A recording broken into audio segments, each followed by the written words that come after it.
sponsorship, loads of newcomers, and a willingness to surrender all my judgments and opinions on a regular basis. I haven't had a drink or any mind or emotion-altering substance since Halloween 1978, and for that I owe AA my life and my freedom. Good to be here. I am delighted to be here. This is my home group, even though the Saturday night meeting I don't get to as often as I'd like to. I seem to be gone a lot on the weekends. It's either do that or say no to things AA asks me to do, and I've been taught to say yes to whatever AA asks me to do. No matter how inconvenient, no matter how tiring, no matter how tedious, I just say yes. And if Alcoholics Anonymous has done in your life what it's done in mine, you would say yes too. You bet you would. I'd like to welcome the new people. I'm glad you're here. I couldn't get this for a long time, and I relapsed over and over, and I switched from alcohol to drugs, to other drugs, to back to alcohol, to combinations of alcohol and drugs, to I think I did everything except shave my head and chant Hare Krishna at the airport. I mean, I did just about everything I could to fix me, all kinds of therapy, every medication that was available, and I'm still me. And I could not buy the whole package of Alcoholics Anonymous, and I almost died of alcoholism because of one minor aspect of my personality. The same thing that almost killed me and prevented me from getting in here. Believe me, if I ever leave, it will be the same thing within me that takes me out. And it's that part of me that thinks it knows everything and is right about everything, right? One of our, there's a doctor who was very influential in the early days of Alcoholics Anonymous. He's mentioned in our literature, and he said one time that people like me, and he didn't even know me, but he knew me. He said people like me have an inability to listen, to hear anything new. They can only listen to see how they're already right about everything, you know, and I was that guy. I was just that guy. I don't mean to be that guy, but I'm that guy. And I run critiques in my head over everybody, and I get resentments towards people, and the minute I get a resentment towards people, they can't say or do anything right ever again, right? And I'm sick, and I'm dying, and I don't know what to do. And if you would have told me to let go of all your old ideas, I was willing to do that. Not the ones that were right, but the other ones, there wasn't very many other ones, really. Right. And as a matter of fact, the absolute most painful, worst years of my life were after I came to my first AA meeting.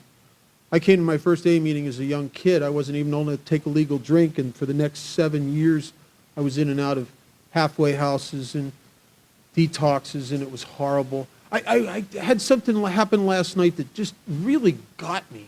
Every once in a while, something gets down inside me, and I was at the detox, and there was a bunch of us sitting around. We were having a great meeting, and there was a guy in the alley down between the detox and the Samaritan house who was either coming off a drunk or on a drunk. And it was like he was crying, but it was more than that. It was like he was wailing. And his pain and loneliness and desolation just grabbed me. And I remember wailing all by myself like that because all the people that had ever loved me, I had just crapped on them to the point where I was all alone. And I could never get that back. And it was too late for me. And I didn't mean to do any of that to any of those people, but I did. And I didn't know how to undo it, and it was too late. And in 1978, I tried to take my own life. And I'm standing on a bridge. And this is after 7 years of institutions and 7 years of relapsing. And if you'd have come up to me and said, Barbara, you're dying of alcoholism, I wouldn't have said alcoholism. You know what it felt like to me? It felt like what I heard in that guy's wail last night. It felt like I was dying of loneliness because I don't fit anywhere. Drunk and drinking has turned on me, and it's become pathetic and self-pitying and depressing. And I get sober, and I don't fit anywhere sober, and I'm a judgmental guy. It's pretty hard to be a part of when you're constantly picking people apart, right? And I was just as painfully alone and lonely when I was sober as I was when I was drinking. And that's not a good spot, because that means there's no relief anywhere. When alcohol and drugs stop doing the magic thing that it did for you when you were 20 years old, and you know the magic thing. You wouldn't be in this room if there wasn't a time when the hook was set, if there wasn't a time when it lit you up, and it was the best thing that ever happened to you. We all have those times where you go out with your friends and, man, 5 or 6 drinks, and you can talk to members of the opposite sex, and you can dance, and you're funny, and you can laugh, and you're free. You're free. That's what it felt like. I'd walk into a bar or a party just so locked up inside of me, and 4 or 5 drinks, and I was free. I could come out and play. I could talk to people. And for a guy who feels like he's dying of loneliness and doesn't fit anywhere, oh my God, what a tremendous thing that is. But alcoholism is a progressive disease, and what that means is over the years, my ability to get that kind of a fun and effect from drinking got less and less, and the problems got more and more. And I threw every drug in the mix I could throw in there. I did everything I could do. And I can't fix me. I like therapy. I like psychiatrists. Psychiatrists are always good for some interesting pills. I like pills. I've never met a pill I didn't like. I was the kind of guy when I was a kid, or even in my early 20s, that if I came to your house, I'd ask to use your bathroom.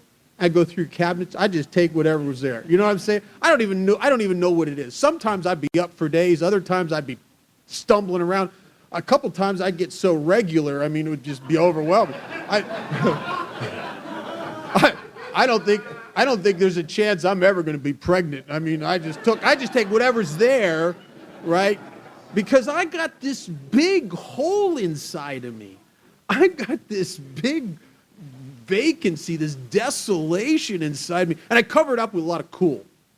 I covered up with a lot of judgment. I tried to pick people apart. I covered up with all that bravado, that ego, self-centered, as the book calls it. It's the same thing, ego-centered or self-centered, same deal. Chuck Chamberlain one time said if it wasn't for ego, we wouldn't even need AA. Oh, man, I'm telling you. That was my big delusion in the beginning, is I was going to surrender this thing once and for all. Yeah, that's 3 minutes. Yeah. But Alcoholics Anonymous has protected me from me. There's only one person in this room that ever has issue with anybody in this room. There's only one person in this room that plays God. There's only one person in this room that separates me from you, and that's me. I am always been the seat of my separation, my judgment, my conflict. And yet, when you're really secretly like that, and you don't want to believe you're like that because the ego that can't stand being wrong, I got to make it out to be you continually.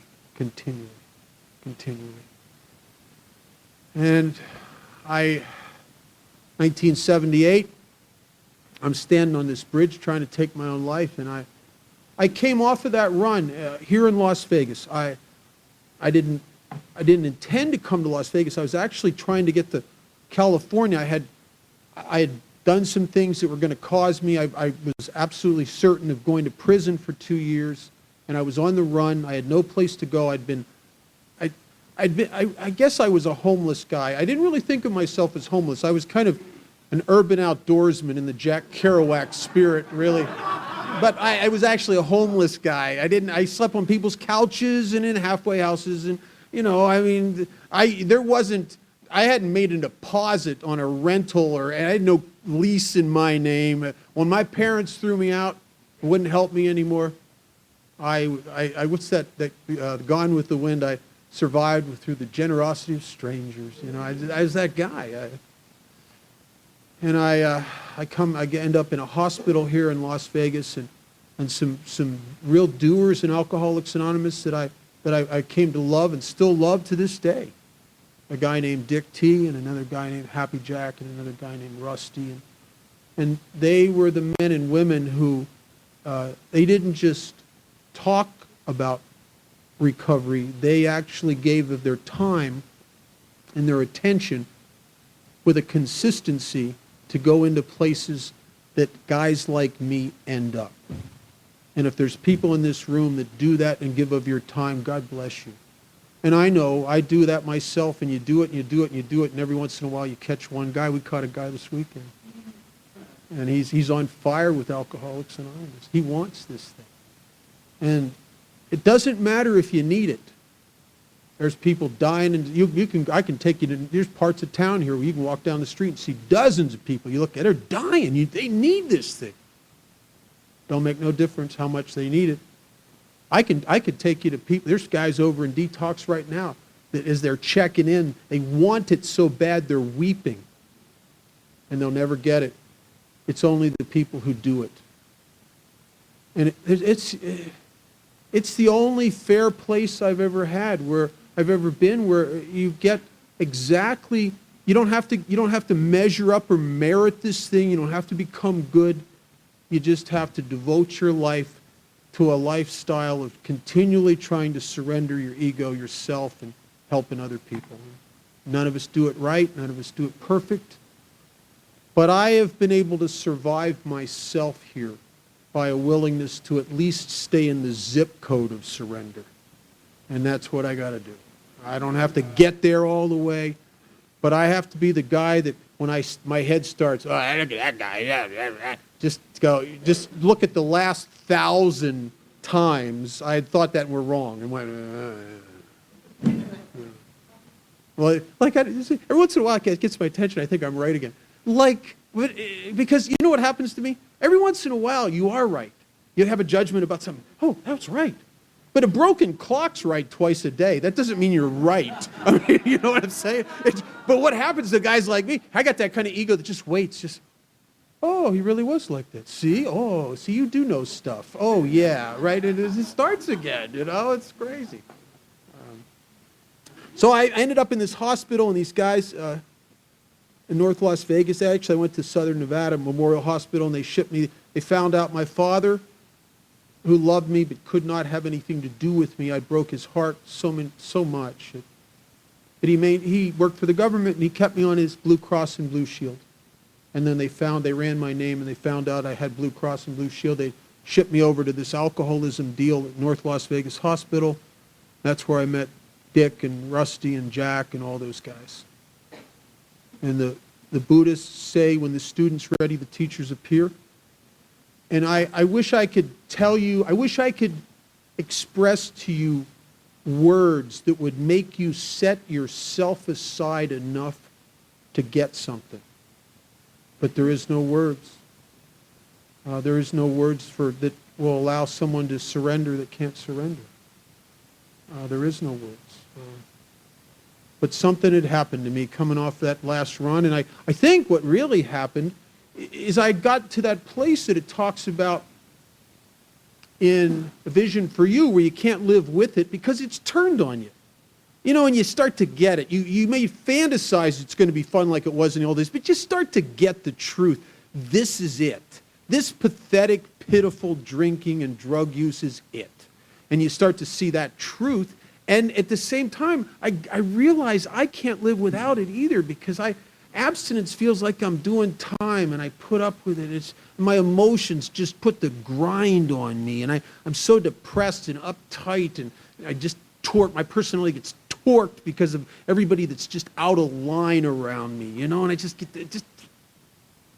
and I don't mean to be that way, but I am. And I can't kill myself. I was on the bridge, and when it came time to jump, I chickened out. A tougher guy would have done it. I chickened out.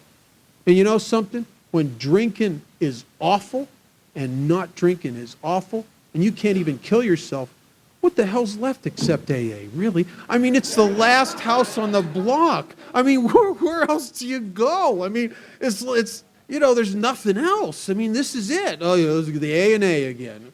Well, and I'm sitting in this hospital, and after they got the tubes out of me, and I could get out of the detox portion and they had AA meetings in there, and I went there and I started, these guys that I was just telling you about were in there. And for the first time in 7 years, I could hear him. I don't know why. I wish I could tell you I got smart. I didn't get smart. I think what objectively, honestly happened to me is I was so demoralized, I got just enough of me kicked out of me that for the first time I could hear you. See, there's always been too much of me between me and you. There's always been too much of me between me and God. You know, from a little kid they were telling me about God, but it's too much of me going on here. There ain't no room for nothing else. First of all, it's not that I don't like the idea of God, because I learned as a kid that if there is a God, that's probably not good for me. He can see in the dark, which is bad for me. That's, and he knows what I'm thinking. Oh, that's beyond any nightmare science fiction movie I ever saw. He knows what I'm thinking, and I can't. And I got too much pomp and too much me and too much. And besides, I kind of, if there is a God, I secretly know he's got my job. You know what I mean? That really should be my position, running the universe. Now, I couldn't have told you that, but if you'd have watched my feet, and you'd watched how I judged everything and let go of the wrath of Bob when people didn't do Bob's will and all the other stuff, you'd have seen a guy who was playing God. And I didn't know that. I didn't know that. When you think you're right, why would you think you're playing God? Right? I don't think that. One of my favorite AA speakers died years ago, Jimmy Williams, and he said something I loved. He said the alcoholic's always the last one to know. Everybody around me knew before I knew. And if you're like me, maybe people have known stuff about you that you don't want to know, and maybe they've known it for a long time.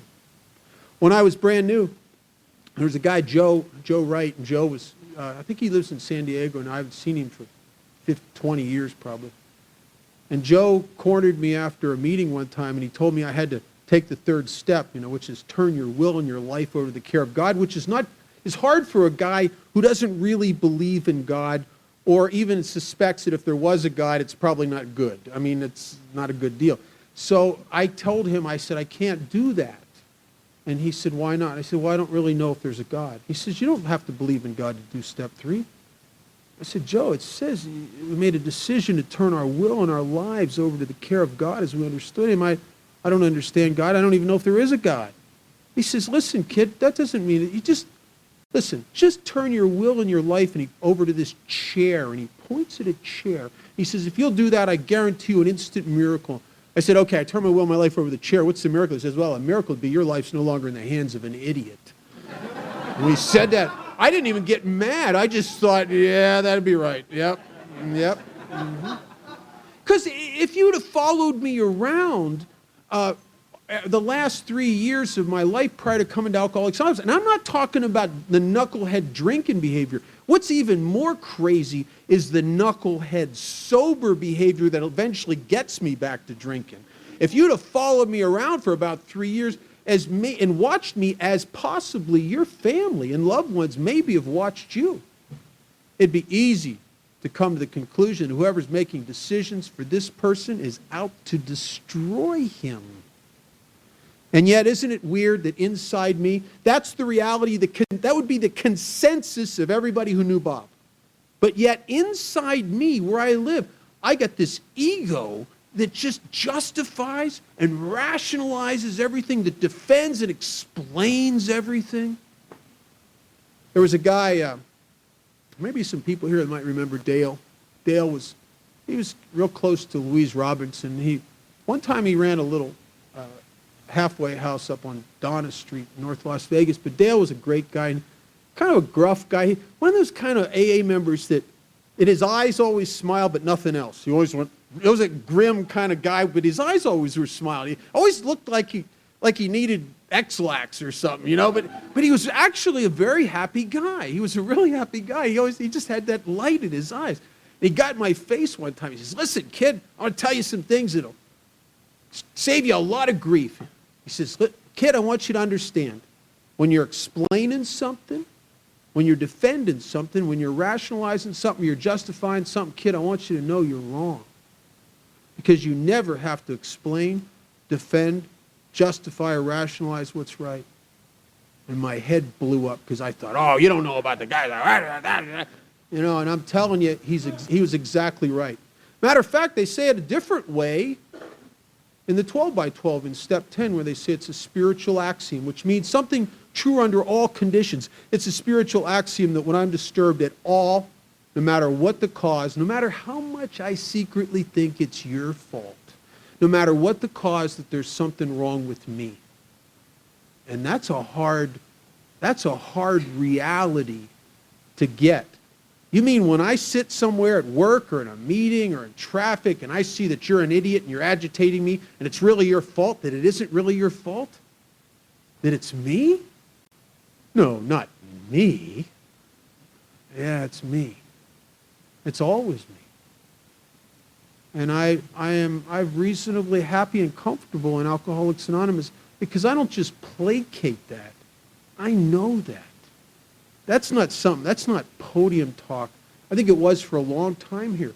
But I really try to live that. I really try to live a life of a guy who doesn't know. And I fight that ego. And I fight. What I've come to understand is the root of my alcoholism, that alcoholic ego, that self-centeredness. It's the deal. It's why I do what I do. It's why I have the sponsor I have. It's why I have the guy, my go-to guys that I talk to. It's why I sponsor people. It's why I go to detox twice a week and I go to the county jail. I need every single bit of it to protect Bob from the only person Bob ever has to be protected from, me. I need every bit of it. Every bit of it. Now, not everybody in Alcoholics Anonymous is like that. There are some people here that their alcoholism is kind of over when they stop drinking. And that's wonderful. It really is. I used to resent, if you're like that, I used to resent you for being that way. How come I got to do all this stuff? I got to tell you something. I think that my type of alcoholism very well may be God's absolute greatest blessing he would ever give one of his children. I heard a Catholic priest one time in a retreat say a blessing was anything that pushed you, shoved you, or dragged you screaming into being more than what you are. And I'll tell you something, my alcoholism, I would never have to have a sponsor that I have that really has no respect for my feelings. I would never have to inconvenience myself the way I have to do it on a regular basis. I would never have to look at me and see how I was wrong. I'd never every night have to see where I'd been selfish and trying to run the universe and be right, and where I'd been dishonest, and where I'd been self-seeking, where I'd been frightened and afraid of not getting my way, or afraid of what you think of me, or all the different 100 forms of free. I would never, with the secrets I've been keeping that I should have discussed with another person at once, I'd never look at that stuff if I wasn't under the gun of alcoholism. You know, I've screwed up a lot in sobriety, but I've never got that far. And you know why, I think, is I've never lost my healthy respect for the disease of alcoholism. I never have. I haven't got perfect here, but I've never lost that healthy respect. You know, some people lose the health. It's so, when it says in our 10th step, it's easy to let up on this spiritual program of action and rest on our laurels. If you're new, I'll tell you some good news and some bad news. And this is on the square. This happens to everybody. The good news, you work those steps, you get a sponsor, work those steps, get involved, help other people. In time, you're going to feel better than your life's going to be better. You're going to inside and out than it's ever been. The bad news is that you get a sponsor and you work those steps, you get involved in Alcoholics Anonymous, help other people. You're going to start to feel better than you ever felt. And that's the bad news, because as that happens, all of a sudden we find, guys like me find ourselves in the driver's seat again. You know, and there's a false sense of security that comes with the fruits of recovery. It's so easy to start feeling bulletproof here. Like, oh, I'm never going to drink again. Do you know, I in detox since they opened, I've been going, and even before they opened, the other places I went for 29 years, I've been going into places and I've been seeing guys that relapse every week. Do you know, I've never met one person yet, not one, that the week before they were going to relapse, ever thought they were going to relapse. I mean, when you think about it objectively, if they knew, oh yeah, by next week I'm going to ruin my life, they do something, right? They never know. You feel bulletproof right until the key turns. Right until the key turns in your head. All of a sudden it seems like a good idea. I can't tell you how many dozens and dozens of times, wonderful, wonderful men and women who had everything to live for. I watched them burn their life to the ground because they're seduced into a false sense of okayness by the fruits of their own recovery. And it's so easy to do that. And I don't want to be that guy. I don't want to be the guy behind detox that's wailing and wishes I was dead. I don't want to be the guy again that I've been. And I've been that guy where I'm trying to think of a way to kill myself. This is a horrible disease. If it just hurt me, it wouldn't be so bad, but it hurts everybody I love. So by the time you get here, there ain't much left of you that you care about. And it's hard to save your own life when you secretly don't like yourself.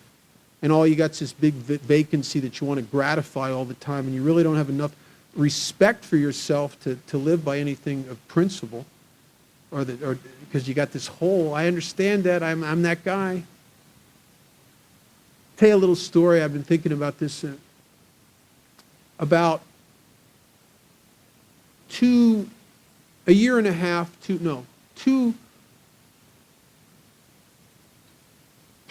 years, almost 2.5 years before I got sober, right before I left Pennsylvania for the last, at that time, I was staying on a guy's couch. And it was getting thin staying there, but he was tolerating me. And I hadn't seen my mother and father for a long time. I want you to know that I love my mother and father. I didn't come from a bad home. I sponsored guys that were beaten and tortured and just abused. That was not my story. My mother and father loved me. They sacrificed for me. They would have done anything to help me. And I broke their hearts so many times that they were forced to cut me out of their life. Not because they didn't love me. It just was too painful. I mean, for God's sakes, my father got friendly with the guy who owned the only pawn shop in the town we lived in from buying his own stuff back. Till the guy finally cut me off as a favorite of my dad. At the end, my father slept 15, 16 hours a day. My mother took sedatives and went and saw a therapist. See, they could cut me out of their life, but they could not cut me out of their heart. And the vacancy that they must have experienced, I can't imagine doing that with my daughter. It would just destroy me inside. But they were forced by the pain of me in their life. And I'm on this couch, and I'd hustle. I had enough money to get a bottle of wine. And I used to come to on this couch sick. I'd sit on that couch and I'd grab myself, and I'd rock back and forth because I'm shaking, and I need a drink bad. And I got enough money to get a jug of Richard's Wild Irish Rose, and I'm going down to the liquor store, and I get the jug, and this woman that knows my family is there, and she says to me, she says, "How's your dad?" And I don't know. I haven't seen or talked to my dad in a long time. I said, okay, I guess. And she says, well, I heard he was dying. I didn't know he was even sick. I said, I hadn't heard that. She said, yeah, I heard he's in intensive care in the hospital, and he may not make it. So I had just enough change left to make some phone calls, and I went and I called my mother, and I got her on the phone. And by this time, I'm nervous and I'm shaking, and I took about a couple big pulls off this jug of wine just to get the medicine in me so I'm not vibrating as much, you know. And then my mom gets on the phone. I said, Mom, I hear Dad's in the hospital. She said, yeah. She's like, she has one of those what do you want attitudes, right? And I can't blame her. You know, everything I did to them, I can't blame her. And I said, I hear Dad's sick and he's not doing good. And she said, yeah, he's not. I said, is he going to be all right? She says, I don't know. It doesn't look good. He's in intensive care. And I said, what hospital is he at? I want to go see him. She says, Rob, you can't see him. I said, you got to let me see him, Mom. He's my dad. You see, I had a lot of unfinished business with my father. And the idea that he's going to die and I don't get to tell him how sorry I was or even tell him I loved him is just like a knife right in the center of who I am, just twisted. And it's freaking me out. And I said, Mom, I got to go see him. She says, Rob, I know how you are. It will hurt him to see you like this. And you can't fool him. You know how he is. He knows when you're drinking and doing drugs. And he did. He could tell on the other end of the phone when I was high. I mean, I was like weird. I mean, like I think I'm real straight and debonair and everything. And he says, you're doing that stuff again. How does he know that, right? And I knew she was right. And I said, I got to see him. She said, you can't go over there high. It'll hurt him. I said, Mom, I promise you I'll go tomorrow. If you tell me I can go, I'll go tomorrow and I will not have a drink. I swear to you, I will not have a drink. She said, you promise you can't go in? I said, I promise you, Mom, I will not have a drink. And the next morning I came to on that couch and I'm shaking. And I'm thinking about my need to go see my father, but I'm also thinking about walking down the halls of that hospital. You see, I got hair down to about here, and I got a long beard, and I don't bathe regular, and I got shabby clothes on. I don't do laundry. I know I can't. I have this paranoid, terrorized feeling of they're going to be looking at me as I walk through that hospital, and I can't face it. I can't do it. And I think to myself, I start having this conversation with myself. If you're an alcoholic and you're having a conversation with yourself, you're screwed. You're done. It's just a bad deal. And I'm having this conversation with myself, and the conversation is, well, I'll get a half pint of vodka. You can't smell vodka on your breath. I'll drink that just enough to take the deal out of it. I'll eat some of those Hall's cough drops. The guy I'm living with has a bottle of Aramis in his bathroom. I'll throw a little bit of that on. You won't know I'm high. I'm not talking about drunk here. I'm talking about just to take the shakes away, for God's sakes. And the problem is that I have a delusion about how much control I got, right? And I start drinking. Well, I go to the liquor store, and it just seemed like a real bad waste of money to get a half pint when for just not much more, you can get a fifth, and I'd have some when I came back from the hospital. It was going to be a grueling experience going to that hospital. I could have some when I get back from the hospital. The problem is I start drinking, and every drink I've ever taken my whole life leads me to a feeling of one more and one more and one more. And the next thing I know, I'm too drunk to go see my father. And I'm sitting there as I'm sinking into oblivion, swearing to myself with tears in my eyes, full of self-pity. Tomorrow, I'm not going to drink and I'm going to go see my dad. Tomorrow came and the same thing happened. I never got to see my father in that hospital. And if you think I didn't love my father, you're crazy. That's alcoholism. When it says powerless, I'm telling you, there's not a loved one. There's not a thing hanging over your head. You can't be threatened by prison if you're like me. All it'll do is maybe buy you a few months. If you have alcoholism like I got alcoholism, you got one hope, and that's to surrender, absolutely. And yet, if you're wired like me, everything in me fights that. To this day. And I got lucky, and I was in that hospital in 1978, and I got this guy to sponsor me, and I started following him around, and I went to 15 or 20 meetings a week. I still go to a lot. Next week I'll be 29 years sober. I still go to probably 8 or 10 a week. Somebody told me not too long ago, he said, you don't really need to go to quite that many, do you? I said, you might be right, but I'll tell you, I'd rather go to one or two too many than that one or two not enough. That one or two not enough is a deadly proposition. And I will not allow myself to have a minimalist approach towards my life. I mean, if you had a best friend that you loved, wouldn't you want, and he had a chance, he was dying of a terminal illness. I sat with a guy today I love very much who's given a very slim chance of living through the rest of for another year. And he's going after everything. He's going after the spooky cures. He's going after the radiology. He's in. He says, it's not enough that I surrender to the fact I'm dying. He says, I got to surrender to that I want to live. And if you had someone you loved, wouldn't you want them to go after this thing with everything in them? And yet, isn't it funny? You'd want that for your best friend, but you won't do it for you. You won't buy the same level of involvement in your own recovery. I guess, isn't that an indication, if you're like me and you catch that in yourself, it started telling me that I probably care more about other people than I really care about myself. And when I got very lucky when I was new, I started doing 12-step work in Alcoholics Anonymous. I started sponsoring people. And I started caring about the old-timers. I wanted their approval so much. I wanted to be like them. They had something I didn't have. And I've never been anywhere in my life where you could take all the pathetic, weak defects of my character and use them to save my life. And that's exactly what happened here.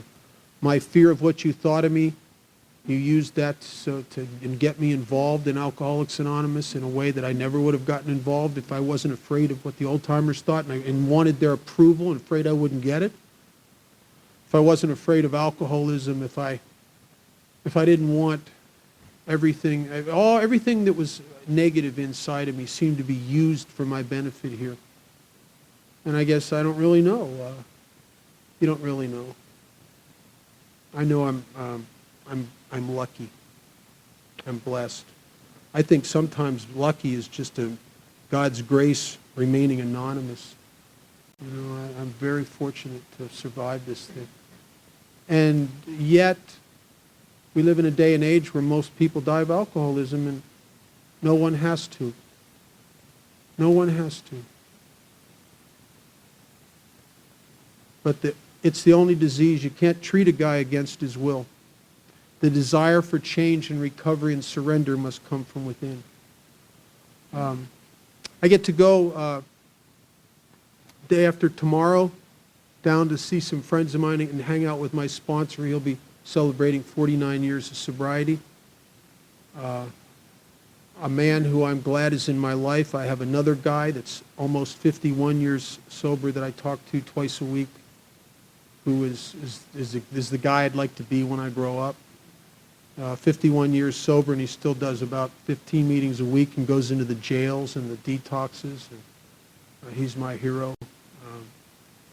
I have those people in my life. I have my peer group. I have the guys that are sober between 25 and 35 years that I'm like this with, that I love. They're my peer group that I run with, and then I have the guys that I sponsor and the newer guys. And sometimes those groups interchange. Sometimes guys are fine. Sometimes some of those guys are in all three groups, you know. And I just love Alcoholics Anonymous. I sat today with a bunch of guys, and I sat and I realized two things. I realized there's not one person inside or outside of AA that I have a problem with. And I don't say that's not podium talk. There's some people that do some things that I think are a little silly, but it's okay. I mean, I've done some sillier crap than that. I mean, we all get our turn. I'm knuckleheads. I'm a knucklehead on Tuesday. You're Wednesday. You're Thursday. I mean, we all get our turn, right? You know why sometimes I see guys that I love do knucklehead stuff? It's not because I think I don't judge them harshly. I know that they're going to reap the same thing for the knucklehead behavior that I reap. And it's just a little part of me just is sad that you got to do that to my friend here. And I guess maybe God must feel the same way when I do that to me, I suppose, when I'm the knucklehead. I looked at all those guys that I was with today, and I realized how much I love them all. I realized that maybe that is one of the great, next to my sobriety, very well may be the very great gift of my sobriety, is that I always had a capacity to judge, but I never had a capacity to love. And I mean unconditionally. See, I was too consumed with me and myself and all that stuff to really care about other people. I was too afraid of you, too afraid of what you thought of me, too afraid, too many secrets that I didn't want you to know about. I was too defended, and I'm not that guy anymore. I could be, I suppose, but I'm very, very fortunate today in Alcoholics Anonymous. Even with all the self-centered, empty, vacant, driving defects of character that I came here with, that I have been able to survive those.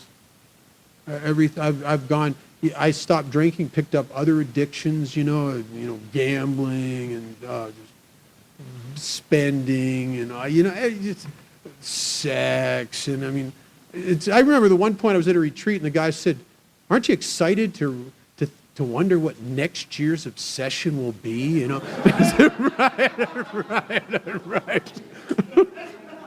But after a while, you get like the rat. I don't want any more cheese. I just want out of the trap. I just think I'm going to go help new people. Thank you. Right? That hurts.